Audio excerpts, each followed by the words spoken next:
The canopy above retracted, revealing a twilight sky. Zygen warships could arrive at any moment. The glowing plating settled into a pulsating rhythm, and the door to the chamber opened.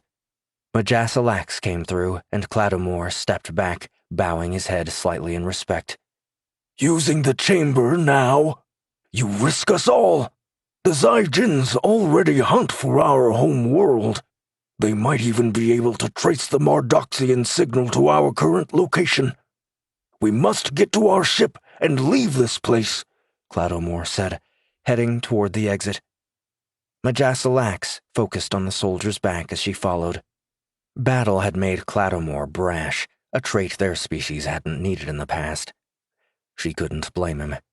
The sting of defeat haunted his actions against an enemy that had once been first among the cultivated species. So much had changed, and it was going to get worse. Much worse. Her efforts in the chamber had left her weakened, but she forced herself to move forward as best she could. Cladamore's helmet covered his face as he waited for them to engage their envirosuits. Once this was accomplished, he opened the airlock to the barren, pockmarked landscape that adorned the planet's surface. They were on the farthest planet, barely more than a moon, in the Nershal star system. The thin atmosphere did little to protect them from the dangers of the void. "There is still time," Majasalax said. "Not much," Cladamore replied, his voice coming through the small speakers in her helmet. They approached the ship, a smaller class transport ship designed for stealth and speed. Its darkened hull seemed at home in the shadows, and Majasalax abhorred the need for such a ship. An access ramp opened, and once inside they were able to remove their envirosuits, which folded back into the seams of their clothing.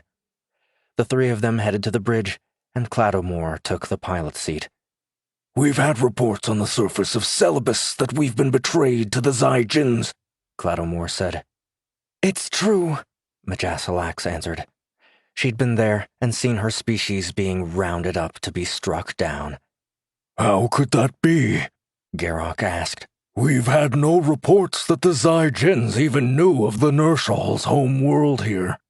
"We've underestimated the Zygens and their lust for vengeance. They will seek to turn all of our allies against us, poisoning the Confederation we've worked so hard to build," Majasalax said, stumbling to the chair. Her breath was coming in small gasps. Cladamore peered at her. "What have you done?" Majasalax braced herself, holding herself up. Her strength was draining rapidly. Cladamore pulled up a readout of the listening station. "It's still broadcasting. You're still connected to the Mardoxian chamber. How? We need to cut the connection. Garrock, override the self-destruct and blow it now." Garrock glanced back at both of them. "If I blow it now, we'll lose her." Cladamore smashed an armored fist on the panel in front of him. "The Zygen ships will emerge at any moment. If the broadcast is still going, they will be able to trace it back to the Boxan system." Majasalax bowed her head with a great sigh and gently reached out to Garrock. The Boxan scientist nodded, his large fingers deftly navigating the interface. A bright flash appeared on the planetary surface below, and Majasalax sank back into the chair.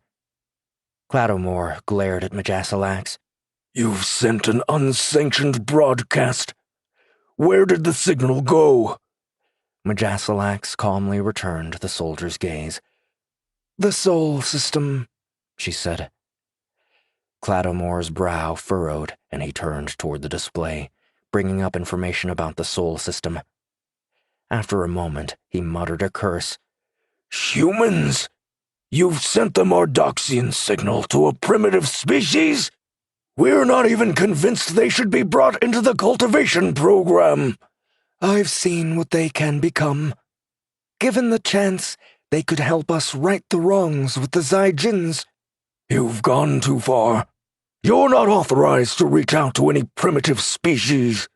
I have no choice but to bring you in before the Council of the Confederation.